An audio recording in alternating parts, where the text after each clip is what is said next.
Alive, and we are bringing on the light today. I am so privileged and so excited to introduce to you my friend Ciel Ellis. She is a fearless coach, helping women step up into the life they say they want, to claim the thing that they want so much, but fear holds us back. Hi, Ciel. Hi, Adira. It's lovely to be here with you today. So I just so enjoyed our conversations and your words of wisdom. I have implemented them in my own life. The saying you had around a lion doesn't have to prove that it's a lion. I've used that in my Instagram description. I love the idea of us thinking instead of the one thing that we're looking so deeply for is actually really searching out us. Yes. If you could speak to that a little. Sure.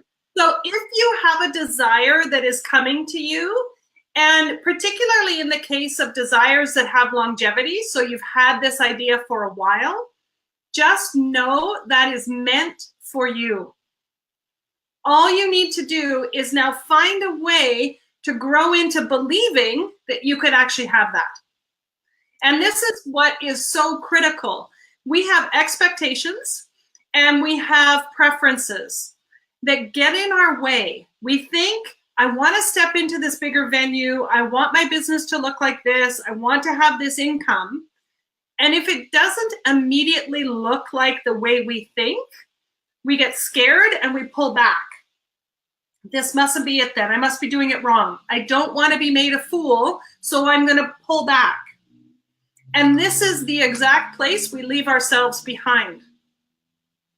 All that's needed is for us to lean in to the possibility that it might look different, but the end result is going to be what you expect or better.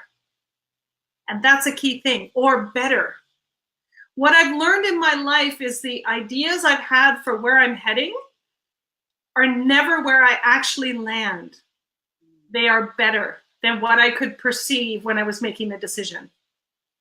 But I've also remained conscious and made the course corrections as I felt, you know what, I don't think it is this. I think it's that. I'm really drawn to that. We judge ourselves when we make a course correction that, oh, see, you fucked it up again, right? You changed your mind. You didn't follow through. There's a difference between not showing up, not following through on what you commit to, and making a course correction.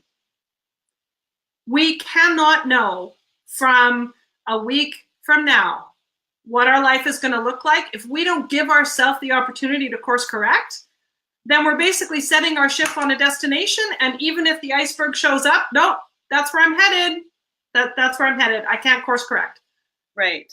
Okay. So one thing that's really coming up for me, and I don't know if others will relate, is we have this big idea. We have the bold, gutsy attitude to go out and make it happen. And so we've put it out there in some capacity. Maybe we've done an event.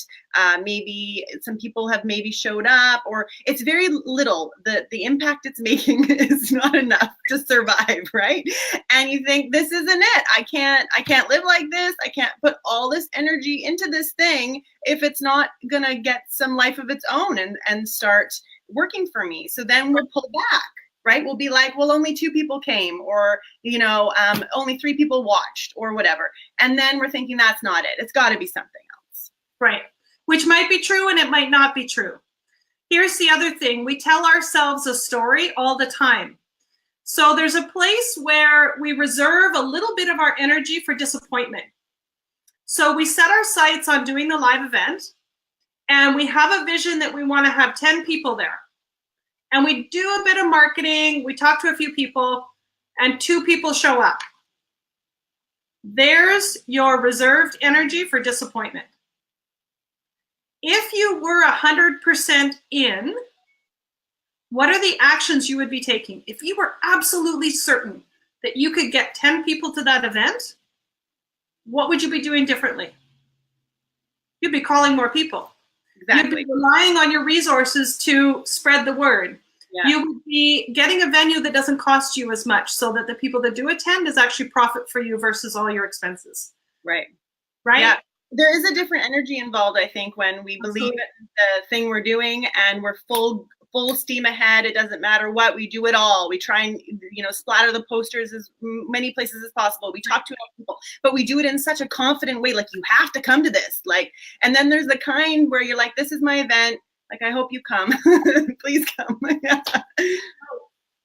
Can you feel the energy difference? Yes. That's certainty. Now, here's a little piece about leadership. People will not follow a wishy-washy leader. It's a waste of our time and money. They won't do it. As much as they like you, they're not willing to commit their time and their money to follow a wishy-washy leader. So that lion, who doesn't have to convince anyone he's a lion, he isn't saying, oh, please come, please come. Oh, you really have to be here. Mm-hmm. That has a flavor of neediness, has a flavor of convincing, a flavor of, I'm not sure this is good, but I really need people in their seats. Right. A lion just says, you have to be here. Right. This is going to change your life. Okay, so believing that you are the lion. Yeah. Take some bold and gutsy moves. Let's talk about that. Yeah. You cannot get to bold and gutsy moves until you know what it is you want. So much like the person who sets the goal of running an event and they're only 60% in and actually achieving the final goal, that's not a bold and gutsy move. That's risky. You're just throwing things at the wall and hoping something sticks. Right. When you know exactly what you want and you're willing to commit 100% to actually having it, that's when success starts to happen. And that's when the bold and gutsy moves come in, because you're making intentional actions to actually arrive at the goal that you want. Mm-hmm. You're no longer letting the obstacle, the fear, the self-doubt get in the way of you finishing what you've set your mind on. Right. So there's a place where we aim for the finish line and we think, oh my God, if I finish that, that would be great. We actually have to aim beyond the finish line, because this finish line that you're working for is just the tip of the iceberg. There is something bigger for you. Right. So when you have the notion that I am creating something in the world that I can't quite articulate, but I know it's bigger than this project, there is no obstacle that will stand in your way. You will find a way around, through, under, whatever. That obstacle is not going to stop you. Mm-hmm. And the reason obstacles stop you is because you're not fully committed to the end goal. Whatever fear, whatever frustration, whatever self-doubt that pops up, usually is a habitual thing that you run up against that same idea. Mm-hmm.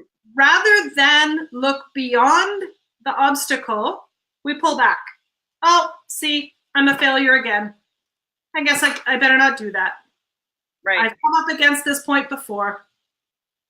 Right? Now, one thing I've learned through, having like absolutely bold ideas for myself and things that I've wanted, and then getting a taste of it or a peek of it or a slice of it, I've realized that that's not exactly what I want because I don't maybe like the lifestyle that goes along with it or whatever, right? So what happens then? Is that sort of the course correct? See, that's perfect. So you have a flavor of what this bold and gutsy action looks like, but along the way you recognize, oh, I didn't actually realize that means my lifestyle has to look like this. Mm-hmm. Because you don't know until you try something usually. That's right. So that's where the course correction happens. So if the lifestyle result that you're actually heading towards isn't what you want, what is it that you do want?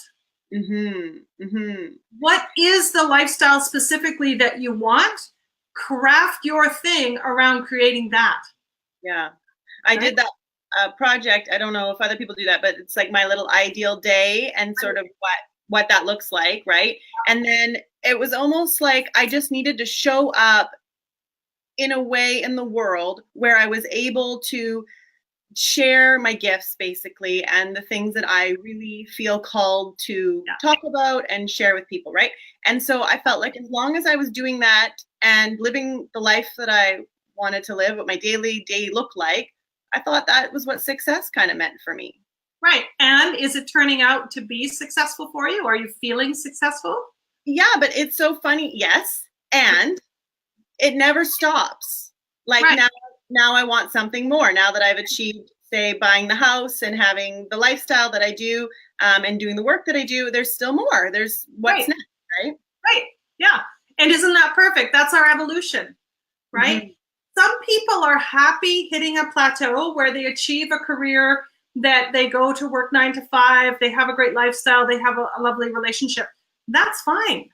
There is nothing wrong with that. But for those of us seekers who recognize we are ever evolving and we want to expand into a greater expression of who we are, then we just keep growing, right? We keep evolving. We keep expanding into a bigger version, into a grander lifestyle, into a different location, into a different product. Mm-hmm. And I think that's what makes entrepreneurs so unique, particularly online entrepreneurs, because they value the lifestyle and they want to do great service in the world, right? Where those two join, man, that's magic, right? That is magic, because we have enlightened people who are doing work they love and they have the free time lifestyle that they desire. Yeah, it's like win-win. That's why we're entrepreneurs. That's why we're entrepreneurs. Yeah. One thing, I'm curious to know your thoughts on this. And if anyone had any questions for Ciel, I'm sure she'd be happy to answer them. We can dedicate the next few minutes to that if I see any pop in. But in the meantime, I was going to ask the question around, am I having a brain fart? Yes. No. When you see these online entrepreneurs doing great work in the world, as we do on social media, and they're making so much money, sometimes like your 7-figure business or how to have an online business, in midlife, and 6-figure, like how does that make you feel? Because I know a lot of I know a few successful online entrepreneurs, and their lifestyle isn't awesome. They're on the computer all the time, and sometimes they don't shower for 3 days, and like it also has all these other pieces to it that I don't feel like people are super truthful about. Right. And there is certainly a very large wave of deceit that's going on in the online marketing world. People are selling their 5 steps, 7 steps, 30 days to 6 figures, all of that stuff. There is no shortcut. You cannot create a life that you love by taking a shortcut. There isn't one. There isn't a magic pill. There's no life hack, people. No, there's no life hack. And if it comes at the expense of your relationships and your well-being, whatever business you've created will not be sustainable. Mm-hmm. So if you've launched a 6-figure, 7-figure business in a month or 30 days or 60, whatever, that will not be sustainable, because if your health has not been taken into account, something's going to break. Mm-hmm. Your relationships are going to break. Your health is going to break. Your business is going to, you can't maintain that. So your question about setting off on a bold and gutsy destination and recognizing it wasn't creating the lifestyle that you wanted, that is the work. That is the work of staying connected to our soul's desire, so that we know this isn't quite right. I'm going to just bring it back over here so I actually maintain this lifestyle that I've been yearning for and do the work that I love. Mm-hmm. Yeah, I'm in that mode right now, just personally, thinking about launching something online. And I know it takes a lot of financial backing and a lot of knowledge bits that I'm not super fluent in. So I would need to build a bit of a team and do all of this. And then I see that life and I'm like, I don't really like that so much. Like, I need to pull it back a little, because that's not, that doesn't feel a good, healthy balance. Right. And it's not ultimately what you want to create. Right, exactly. So you have to sit with that. There's nuances of this thing that you want to bring into an online offering that are really solid, and growing and having the team and being online all the time is not the piece that you want. So what are the elements you can pull out and still have your online offering, but in a different way? Because believe me, you have resources already, people that you can rely on, that you can trade with, that you can bring into the program as a beta that will help with the pieces you don't have. There's other ways to achieve the same result. And I want to really stress that you can have a 6 or 7-figure business and not be sacrificing your life and your lifestyle. Mm-hmm. It's possible. but you have to believe and be able to receive that that is possible. Mm-hmm. I know the 6 figures is because we're there, but the 7 figures is the one where I'm like, burp. I don't understand how. Hitting that 7 figure is a big stretch, right? Like there's something magical that has to like click into place to hit that 7. Yeah. And the fact that you're aiming for there means that it's possible. And it's not, the way isn't clear just yet. Thank you. Okay. You can figure it out. So do tell the folks listening just a little about your Bold and Gutsy program and when it starts, just briefly, and then I'll definitely put a link below this recording. Beautiful. So Bold and Gutsy, Creating Moves That Count, is a program that starts August 20th, and it runs through May 21st of next year. So it's a 10-month program. We will have online group calls, one-on-one coaching, support every week. Saturday morning, we have an hour call.